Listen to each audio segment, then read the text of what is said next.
ഇന്നിപ്പോൾ ഞാൻ ഉണ്ടാക്കാൻ പോണത് ഗോതമ്പ് കൊണ്ടുള്ള അട, ഗോതമ്പ് പൊടി കൊണ്ടുള്ള അട.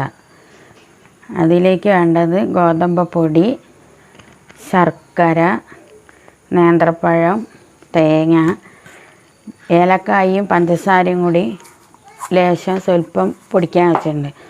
എന്താ വെച്ചാൽ ഏലക്കായ പൊടിഞ്ഞ് കിട്ടണമെങ്കിൽ പഞ്ചസാര കൂട്ടി പൊടിച്ചാൽ പെട്ടെന്ന് നല്ല പൗഡർ പോലെ പൊടിഞ്ഞ് വരും.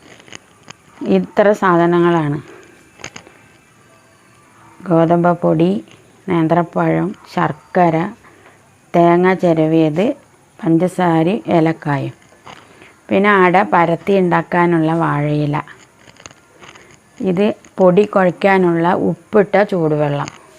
പഴം എടുത്തരിയ.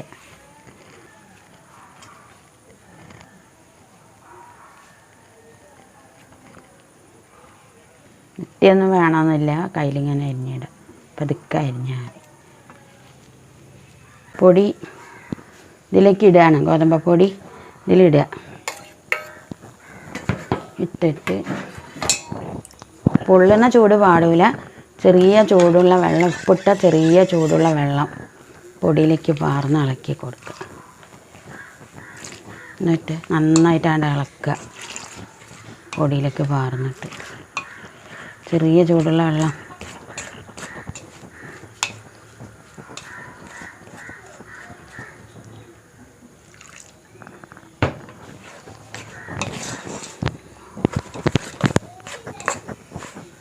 പൊടി ഇങ്ങനെ നല്ലോണം ഇളക്കുമ്പോൾ കട്ട കുത്തും. പിന്നെ കൈ കൊണ്ട് കുഴച്ച് ശരിയാക്കിയിട്ട് ഉരുളയാക്കിയാൽ മതി. ഇഷ്ടമുള്ള എണ്ണ എടുത്തിട്ട് പാർന്നിട്ട് കുഴയ്ക്കുക. ഇത് റെഡിയായി. ഇനി അടുത്തത് പറഞ്ഞാൽ പിന്നെ ഇതില്ലേ, ശർക്കരനെ പൊടിക്കാൻ പാടില്ല, ശർക്കരനെ ചീവി എടുക്കണം. ഇത് പൊടി റെഡിയായി. ശർക്കര ചീവുമ്പോഴാ ഇങ്ങനെ ശർക്കര ചീവുക, ഇങ്ങനെ.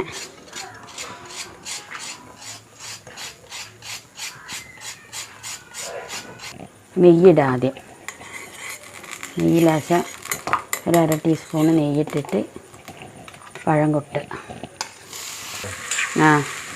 ഇത് നല്ലോണം പിന്നെ നെയ്യിട്ടിട്ട് പഴത്തിന് അരിഞ്ഞത് നല്ലോണം വാട്ടിയെടുക്കുക. വാട്ടിയിട്ട് ഇതാ ശർക്കരയിലേക്ക് ഈ ഏലക്കായ പൊടിച്ചിടുക, പഞ്ചസാരയും കൂട്ടിയിട്ട്. എന്തുകൊണ്ടാ വെച്ചാൽ ഇത് പൊടിയൂല, ഏലക്കായ മാത്രം ഇട്ട പൊടിയില്ല. അതുകൊണ്ട് അതിലേക്ക് ഒരിത്തിരി ശർക്കര കൂട്ടിയതാണ്. ശർക്കര കൂട്ടാൻ വേണ്ടിയിട്ട് പഞ്ചസാര കൂട്ടിയിട്ട് പൊടിച്ചതാണ്. ഇതാ പഞ്ചസാരയും ശർക്കരയും പിന്നെ ഏലക്കായും. ശർക്കര അത് മതി. ഇനിയിപ്പോൾ അത് ഇതിലിട്ടിട്ട് ഇളക്കുമ്പോൾ യോജിച്ചോളും. ശർക്കര, പഞ്ചസാര, ഏലക്കായും. പഞ്ചസാര കൂട്ടണമെന്നില്ല, പഞ്ചസാര ഏലക്കായ പൊടിയാൻ വേണ്ടിയിട്ട് കുറച്ച് 2-3 ടീസ്പൂണ് പഞ്ചസാര ഇട്ടിട്ട് ഒരു 7 ഏലക്കായ ഇട്ട് പൊടിച്ചതാണ് അതിൽ. അതുകൊണ്ട് നന്നായിട്ട് പൊടിഞ്ഞ് കിട്ടി, അല്ലേ പൊടിയില്ല. ഇനി ഇത് തേങ്ങ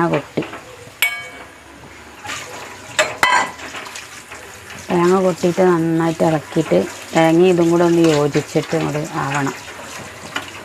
എൻ്റെ വെള്ള കളർ അങ്ങോട്ട് പോകും ഇത് വഴന്ന് വരുന്ന സമയത്ത്. ഇത്രയായപ്പോൾ പഞ്ചസാരയും ഏലക്കായും ശർക്കരയും ഏലക്കായും കൂടെ പൊടിച്ചതാണ്. പഞ്ചസാരയും ഇത്തിരി കൂട്ടി പൊടിച്ചതാണ്. ഇതിലിപ്പോൾ തേങ്ങ, ശർക്കര, ഏലക്കായ, പഴം. ഇത് ഞാൻ പഞ്ചസാര കൂട്ടിയിട്ട് പൊടിച്ചു, അത്ര മാത്രമേ ഉള്ളൂ. ഇതായി.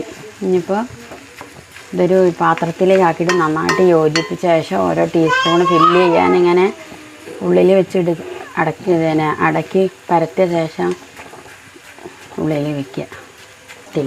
ഇതിൽ ഉരുളിയിലേക്ക് ഒരു വട്ടപാത്രത്തിലേക്ക് ഇട്ടിട്ട് നന്നായിട്ട് യോജിപ്പിക്കുക. ഇതിലേക്ക് കോരിയിട്ടിട്ട് നന്നായിട്ട് ഇളക്കിയിട്ട് യോജിപ്പിക്കണം. ഇനി അത് ഉരുളകളാക്കി വയ്ക്കട്ടെ.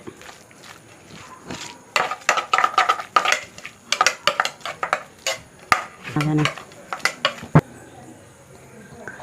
ചെറിയ ഉരുളകളാക്കിയിട്ട് ഒട്ട ഒട്ടുന്നതിന് വെളിച്ചെണ്ണയോ വെള്ളമോ എന്തെങ്കിലും എടുക്കുക. കൈ കൊണ്ട് ഇപ്പോൾ ഒട്ടൽ വന്നാൽ എന്താ ചെയ്യേണ്ടതെന്ന് വെച്ചാൽ കുറച്ച് വെള്ളം കൊണ്ടയ്ക്കുക കൈ കഴുകാൻ. എന്നിട്ട് ഇങ്ങനെ കഴുകി കുടഞ്ഞിട്ട് വെള്ളം കളഞ്ഞിട്ട് നന്നായിട്ട് ഇങ്ങനെ അമർത്തി കൊടുക്കുക. ഇങ്ങനെ പരത്തുക. അങ്ങനെ പരത്തി കഴിഞ്ഞിട്ട് ഓരോ ഈ 2 കരണ്ടി എടുത്തിട്ട് ഇതിൽ വെക്കുക. അതിന് പിന്നെ ഈ 2 കരണ്ടി വെക്കുക. എന്നിട്ട് ഇങ്ങനെ ആക്കി കൊടുക്കുക. ഇതിപ്പോൾ ശർക്കരയും തേങ്ങയും പഴവും പിന്നെ ഏലക്കായ പൊടിച്ചിട്ടത് ഇങ്ങനെ ഒപ്പം വെച്ചിട്ട് ആക്കിയിട്ട് എടുക്കുക. ഇങ്ങനെ ഫില്ല് ചെയ്യുക. അങ്ങനെ കരണ്ടി വെച്ചിട്ട്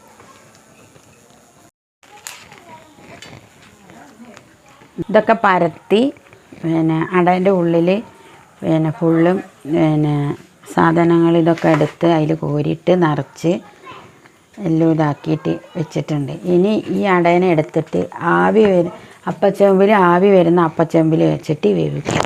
അതിന് ഇഡ്ഡലി ചെമ്പിലെ തട്ട് കുറ്റി ഇറക്കി വെച്ചിട്ടോ അല്ലെങ്കിൽ അപ്പച്ചെമ്പിൻ്റെ തട്ടിലോ എന്തിൽ വേണമെങ്കിലും അത് ഉണ്ടാക്കാം. അതിങ്ങനെ ആവി വരാൻ വേണ്ടി വയ്ക്കുക. എന്തിൽ വേണമെങ്കിലും ആവി വരുത്താം.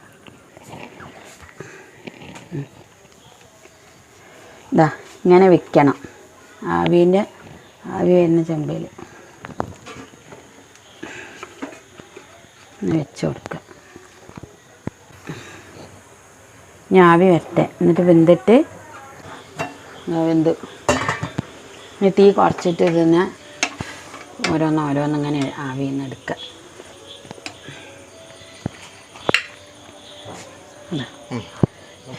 എന്ന് തുറന്നു കഴിഞ്ഞാൽ ഇലയോട് കൂടി തന്നെ തിന്നാം.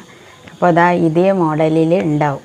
ഇങ്ങനെ ഇത് മുറിച്ചിട്ട് തിന്നണമെന്നുണ്ടെങ്കിൽ ചെറിയ നടുക മുറിച്ച് 2 കഷ്ണം ആക്കിയിട്ട് ഇങ്ങനെ മുറിക്കാം. മുറിച്ചിട്ട് ഇങ്ങനെ മുറിച്ച് കഴിക്കുക. ഇതിങ്ങനത്തെ അടയാണ്. ഇത് പൊട്ടിച്ച് കഴിഞ്ഞാൽ ഇങ്ങനെ ഉണ്ടാവും. ഇതാ